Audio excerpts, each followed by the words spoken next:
Middle America is crazy in love with Bitcoin. If you're not buying Bitcoin, you're not keeping up with the Joneses. The American middle class is falling in love with the unregulated cryptocurrency's skyrocketing value, which hit a record-breaking $4,400 in August, a 600% year-over-year increase.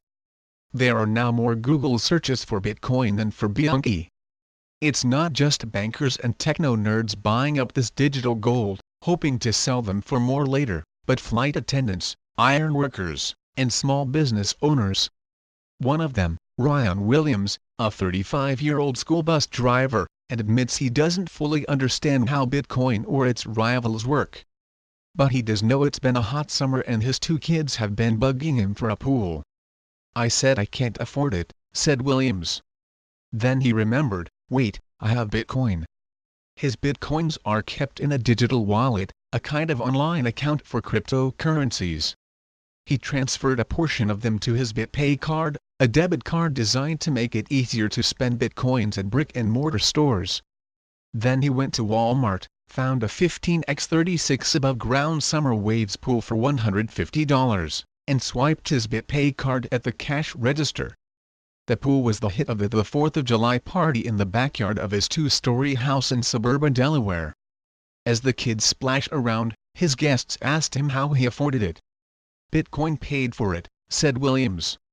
Now his brothers and mom, who work in nursing, are investing in Bitcoin and other crypto coins too. "I do think we're seeing more normal people invest in crypto assets," said Olaf Carlson Wee, the founder of Polycane Capital, a digital asset hedge fund. One of the larger Bitcoin wallet sites, Blockchain, now boasts over 15 million accounts as interest has grown. These armchair speculators aren't necessarily interested in how cryptocurrencies allow users to conduct virtually anonymous financial transactions, or how they use a blockchain to post everything on a public ledger to verify transactions without a bank, or how it could subvert traditional global power structures to have a popular kind of currency backed not by gold or an army, but bits of ones and zeros.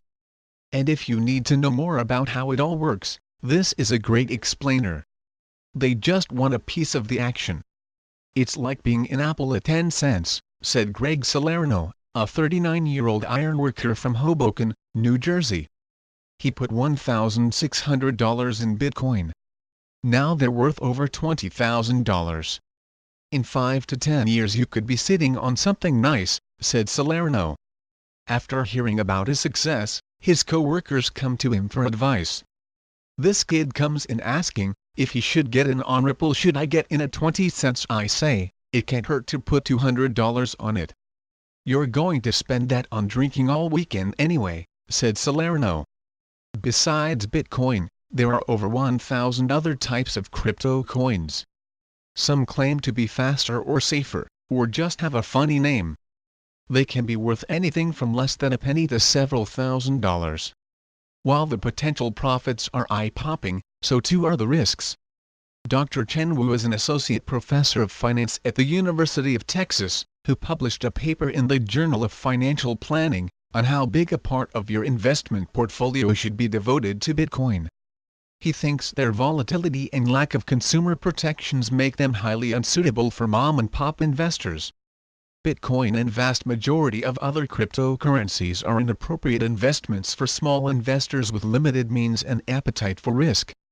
They have been piling into them, because of the spectacular returns Bitcoin in particular has achieved in the past years, Wu wrote in an email to NBC News.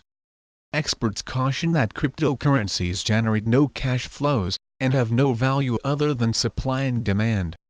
Because of this they should be viewed as speculative vehicle and not investments. And if you still want to play in their markets, it can be helpful to remember the 5% rule of thumb, that says you shouldn't put more than 5% in any one asset in case it goes bust. While the verdict is still out, and it may prove to be a revolutionary advance, investors may still end up doing poorly or even losing their entire investment, wrote Larry Luxembourg, a New York-based certified financial planner. The big bucks have also drawn hucksters looking to exploit the naive and greedy.